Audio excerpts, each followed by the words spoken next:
ഹൈറിച്ച് തട്ടിപ്പ് വീരൻ പ്രതാപനെ അറസ്റ്റ് ചെയ്ത വാർത്തയോടൊപ്പം കണ്ട മറ്റൊരു വാർത്തയാണ് ക്രിപ്റ്റോ റാണിയുടെ കഥ. ക്രിപ്റ്റോ നടത്തിയ ശ്രീനയല്ല ആ ക്വീൻ. അവരുടെ കഥ വേറെയാണ്. ഇവർ ലോകമെമ്പാടുമുള്ള നിക്ഷേപകരിൽ നിന്ന് ഏതാണ്ട് 36,000 കോടി ശേഖരിച്ച ശേഷമാണ് മുങ്ങിയത്. റൂജ ഇഗ്നറ്റോവ എന്ന 42-കാരി ഇന്നും ഒളിവിൽ കഴിയുകയാണ്. ഭാവിയുടെ വാഗ്ദാനമായാണ് ക്രിപ്റ്റോ കറൻസികൾ അറിയപ്പെടുന്നത്. പ്രമുഖ രാജ്യങ്ങളുടെയോ കേന്ദ്ര ബാങ്കിൻ്റെയോ പിന്തുണ കൂടാതെ അതിവേഗം പ്രശസ്തി ആർജിക്കാൻ ഈ ടെക്നോളജിക്ക് കഴിഞ്ഞിട്ടുമുണ്ട്. കോടീശ്വരന്മാരെ സൃഷ്ടിക്കുന്നതിനൊപ്പം വിവാദ നായകന്മാരെയും നായികമാരെയും സൃഷ്ടിക്കാനും ക്രിപ്റ്റോയ്ക്ക് കഴിഞ്ഞിട്ടുണ്ട്. വാസ്തവത്തിൽ പണം ലഭിച്ചവരെക്കാൾ കൂടുതൽ നഷ്ടപ്പെട്ടവരാണെന്ന് പറയേണ്ട ഒരു അവസ്ഥയും നിലവിലുണ്ട്. ക്രിപ്റ്റോ വിപണികളിൽ നിക്ഷേപകർ ഏറെ ജാഗ്രത പാലിക്കേണ്ടതുണ്ട്. ഇവിടെ നിങ്ങളെ കാത്തിരിക്കുന്നത് ക്രിപ്റ്റോ ക്യൂൻ പോലുള്ള വമ്പൻ സ്രാവുകളാണ്. ക്രിപ്റ്റോ ക്യൂൻ എന്ന് വിളിപ്പേരുള്ള ആളാണ് റൂജ ഇഗ്നറ്റോവ. തീർച്ചയായും ഈ ക്രിപ്റ്റോ റാണിയെ നിങ്ങൾ അറിഞ്ഞിരിക്കണം. അമേരിക്കൻ അന്വേഷണ ഏജൻസിയായ FBI ഇവരുടെ തലക്ക് $4.5 മില്യൺ വിലയിട്ടിരിക്കുന്നത്. അതായത് ഏകദേശം 41 കോടിയോളം രൂപ. അപ്പോൾ തന്നെ മനസ്സിലാക്കാം ആൾ നിസ്സാരക്കാരിയല്ലെന്ന്. FBI തേടുന്ന ഏറ്റവും വലിയ 10 ക്രിമിനലുകളിൽ ഒരാളാണ് എന്നിവർ.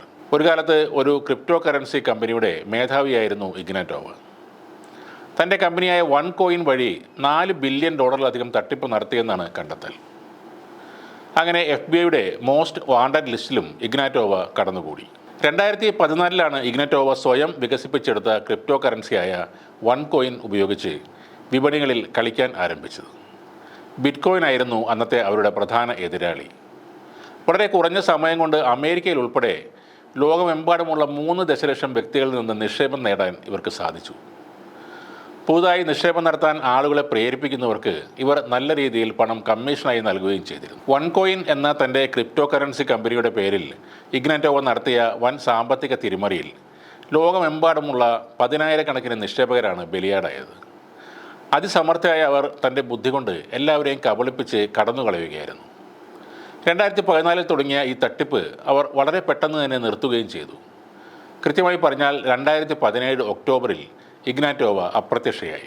അവർ ബൾഗേറിയയിലെ സോഫിയയിൽ നിന്ന് ഒരു വിമാനത്തിൽ കയറി മോഷ്ടിച്ച പണവുമായി അപ്രത്യക്ഷമായെന്നാണ് റിപ്പോർട്ടുകൾ പറയുന്നത്. ഇവർക്ക് ബൾഗേറിയൻ മാഫിയ സംഘങ്ങളുമായി അടുത്ത ബന്ധം ഉണ്ടായിരുന്നതായും പറയുന്നു. അമേരിക്കൻ അധികാരികൾ ഇവരുടെ അറസ്റ്റിനായി വാറണ്ട് ഉൾപ്പെടെ പുറപ്പെടുവിച്ച സാഹചര്യത്തിലായിരുന്നു ഈ തിരോധാനം. അതിനുശേഷം അവർ എവിടെയാണെന്നോ എന്ത് ചെയ്യുകയാണെന്നോ ഉള്ള യാതൊരു വിവരവും ലഭിച്ചിട്ടില്ല. അവരുടെ ഏതെങ്കിലും തരത്തിലുള്ള സൂചന കണ്ടെത്താൻ അന്വേഷണ ഏജൻസികൾ ഏറെ നാളായി അലച്ചില്ലുമാണ്.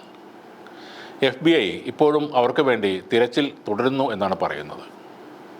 എന്നിട്ടും അവർ ഇന്നും കാണാമറയത്ത് തന്നെയാണ് കഴിയുന്നത്. ഒരുപക്ഷെ അവർ രൂപമാറ്റത്തിന് വിധേയമായിരിക്കാമെന്നും ചില റിപ്പോർട്ടുകൾ പറയുന്നു. തൻ്റെ രൂപം മാറാതെ ഈ ലോകത്തിൻ്റെ ഏത് കോണിൽ ജീവിച്ചാലും രക്ഷയില്ലെന്ന് അവർക്ക് നേരത്തെ തന്നെ തോന്നിക്കാണും. ഇങ്ങനെ ഇവരെ കണ്ടെത്താൻ യാതൊരു നിവൃത്തിയുമില്ലാതായ സാഹചര്യത്തിലാണ് ഇവരുടെ തലയ്ക്ക് FBI ഇപ്പോൾ കോടികൾ പ്രഖ്യാപിച്ചിരിക്കുന്നത്.